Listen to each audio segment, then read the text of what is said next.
যেহেতু এটা আমার প্রথম জাতীয় সংসদে আসা, সেক্ষেত্রে একটা নতুন অভিজ্ঞতা এবং প্রথম দিনে যদিও একটা ওয়াকআউটের মতো ঘটনা ঘটেছে, কিন্তু এটা তো নর্মাল, স্বাভাবিক।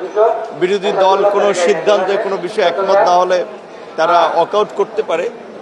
তবে আমাদের প্রত্যাশা যে এই নতুন সংসদ অতীতের অন্যান্য সংসদের চেয়ে একটু ভিন্ন ধরনের সংসদ হবে, যেখানে সকলের মধ্যে একটা সহনশীল মনোভাব, একটা গণতান্ত্রিক চর্চা থাকবে। এবং আমরা যেটা বলেছি যে এই সংসদে যারাই আছি সবাই কিন্তু বলা চলে এই জুলাইয়ের পক্ষের শক্তি, সবাই নতুন বাংলাদেশ বিনির্মাণে অঙ্গীকারবদ্ধ।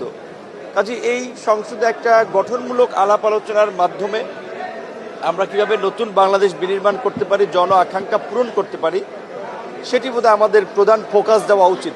ছোটোখাটো বিষয়কে কেন্দ্র করে যেন মানুষের মধ্যে সংসদ সম্পর্কে একটা নেতিবাচক ধারণা তৈরি না হয়, সেই বিষয়টিতে আমার মনে হয় সতর্ক থাকা আমাদের সকলের দরকার।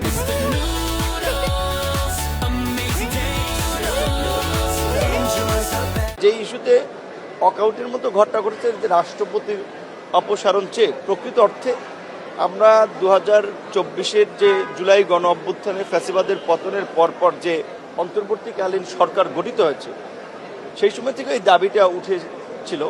কিন্তু সেই সময় সরকার তো এই রাষ্ট্রপতির অধীনেই শপথ নিয়েছে। তো কাজে এখন আসলে সবেমাত্র একটা নতুন সরকার গঠিত হয়েছে, চাইলেই তো রাতারাতি এই দাবিতে চাপ প্রয়োগ করা কিংবা সংসদে ওয়াকআউট করে এটা সফল হওয়া সম্ভব না। রাষ্ট্রপতি এটা একটা পুরনো ইস্যু, যে আইনগতভাবে সাংবিধানিকভাবে সেটেল হবে। কিন্তু এই ইস্যু নিয়ে বোধহয় আজকে আসলে উত্তপ্ত না হলে একটু ভালো লাগতো, যে সবাই যদি শেষ পর্যন্ত থাকতো, অন্তত প্রথম দিন আমার ব্যক্তিগত প্রত্যাশা এটা ছিল। তো আশা করি সামনের দিনগুলোতে আরও দায়িত্বশীল ইনক্লুসিভ হবে। দুঃখজনক আমি বলবো যে অপ্রত্যাশিত এবং অনাকাঙ্ক্ষিত, কারণ রাষ্ট্রপতির ইস্যু তো বাংলাদেশে হঠাৎ করে আসেনি। এটা তো বাংলাদেশের জুলাই গণ অভ্যুত্থানের পর থেকেই মোটামুটি সেটেল ইস্যু। কারণ আজকে আমাদের যারা বিরোধী দলের অনেক সংসদ সদস্য আছেন, তারা কিন্তু অন্তর্বর্তীকালীন সরকারের উপদেষ্টাও ছিলেন। তারা তো রাষ্ট্রপতির কাছে বঙ্গভবনে গিয়ে শপথ নিয়েছেন। তো আজকে সংসদে ধরেন আলোচনায় থাকার জন্য কিংবা পাবলিককে দেখানোর জন্য দাবি রেজ করলে হবে না। সে সময় যদি তারা আপনার সিদ্ধান্ত নিত যে আমরা ফেসিবাদের রাষ্ট্রপতির কাছে শপথ নিব না, তাহলে গার্ডস বোঝা যেত। সে সময় তো আপনারা নিয়েছেন। তো কাজে তারপরে এখন তাদের একটা গণতান্ত্রিক চর্চা, গণতান্ত্রিক নর্মস তারা দেখিয়েছে, আমরা এটা রেসপেক্ট করি। আশা করি আগামীর দিনগুলোতে সংসদ আলাপ আলোচনার মধ্যে দিয়ে আরও কার্যকর এবং প্রাণবন্ত হবে।